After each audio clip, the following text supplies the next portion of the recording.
Namah Shivaya.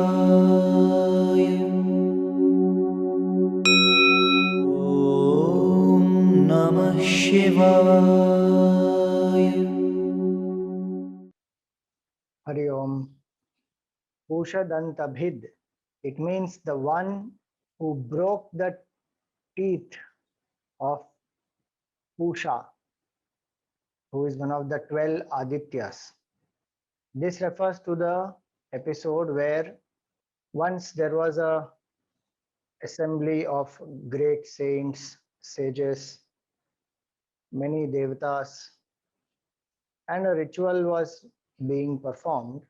So for that yajna, the saints and sages had assembled, the devatas had come, and when Lord Shiva came, everybody welcomed him, received him. They were very happy that Lord Shiva and Sati, both of them have come there. So they all offered their prostrations to him. They were praising the Lord. And Bhagavan went and sat in a place. And as per his directions, everybody sat down. At that time, Daksha, who is his father in law, entered that place. When Daksha entered, all the devatas, the saints and sages, everybody greeted him, prostrated to him. But Lord Shiva did not get up. And Daksha was very furious at this. He did not even know the intention of Lord Shiva.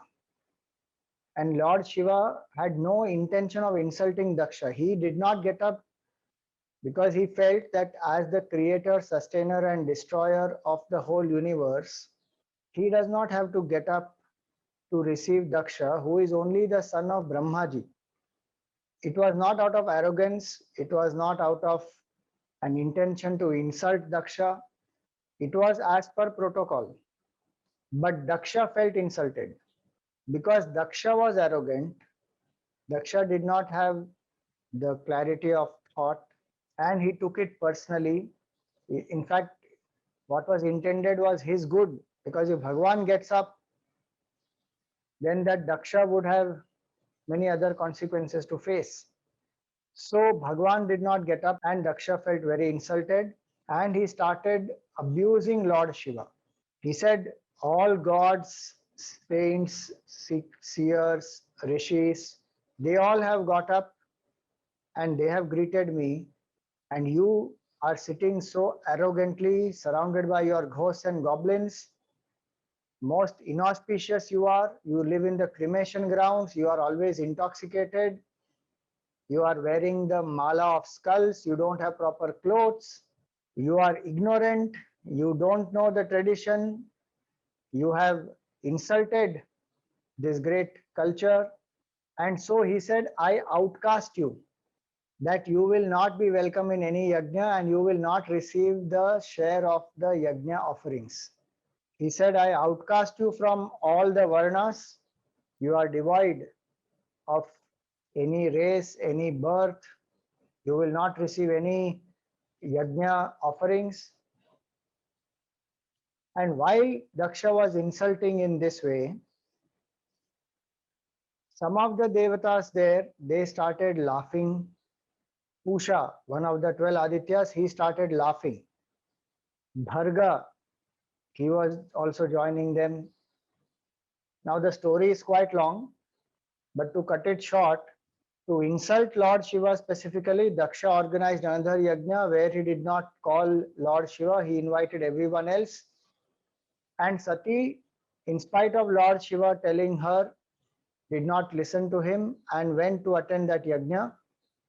And there she found that there was no place reserved for Lord Shiva, there was no yajna offering kept for him. And so in that anger, she immolated herself. Lord Shiva was very angry that Sati immolated herself and he created Veerabhadra and Bhadrakali. This Veerabhadra and Bhadrakali created many ghosts and goblins and they had a huge army and they attacked the yajna of Daksha. And in that yajna, Daksha was beheaded and a Gana called Chanda smashed the face of Pusha, and his teeth broke. And it is said that Pusha was not able to consume the Yajna offerings after that ever. So he has to make all the Yajna offerings into liquid and he can only drink. There are no teeth, he doesn't have any teeth. Bharga, who also had joined Pusha in mocking Lord Shiva, his eyes were gouged out by Veerabhadra and the Ganas. So this name of Lord Shiva is Pushadantabhid, one who has broken the teeth of Pusha. Now, what is the learning out of this? One simple learning out of this is Daksha did not understand the intention of Lord Shiva, nor did he bother to inquire. He, on his own assumption, started mocking Lord Shiva, insulting him, and in that insult, Pusha joined. So even Pusha behaved, and hence Pusha also was irresponsible without knowing the intentions. He also branded Lord Shiva and he joined Daksha in making fun of Lord Shiva. As a result, he got the karma phala, his teeth were broken.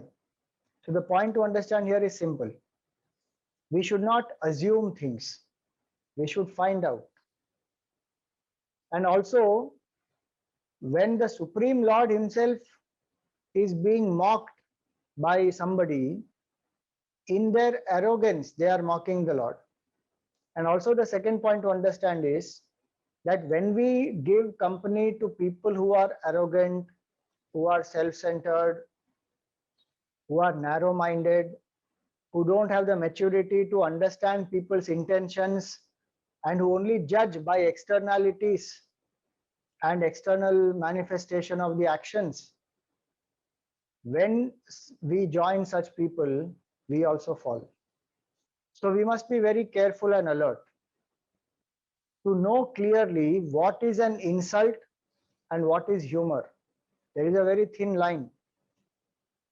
Daksha was not indulging in any humor nor any sarcasm. Daksha was insulting Lord Shiva, and Pusha also joined him, laughing, giggling, smirking. So it will have its own consequences. So we must know very clearly what is the line when humor becomes insult or sarcasm becomes an insult. And also that there will be consequences of such actions.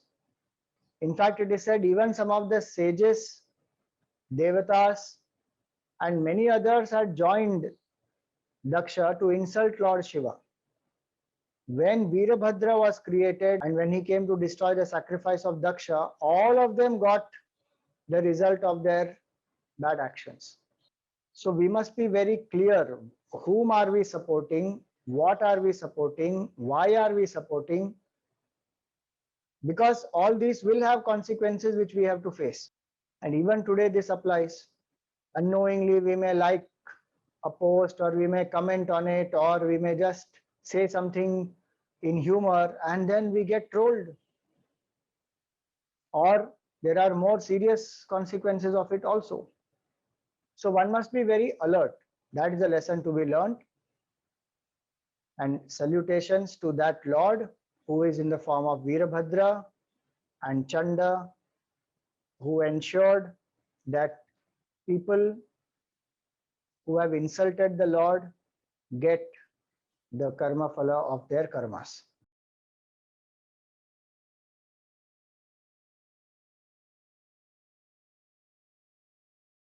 Om Namah Shivaya.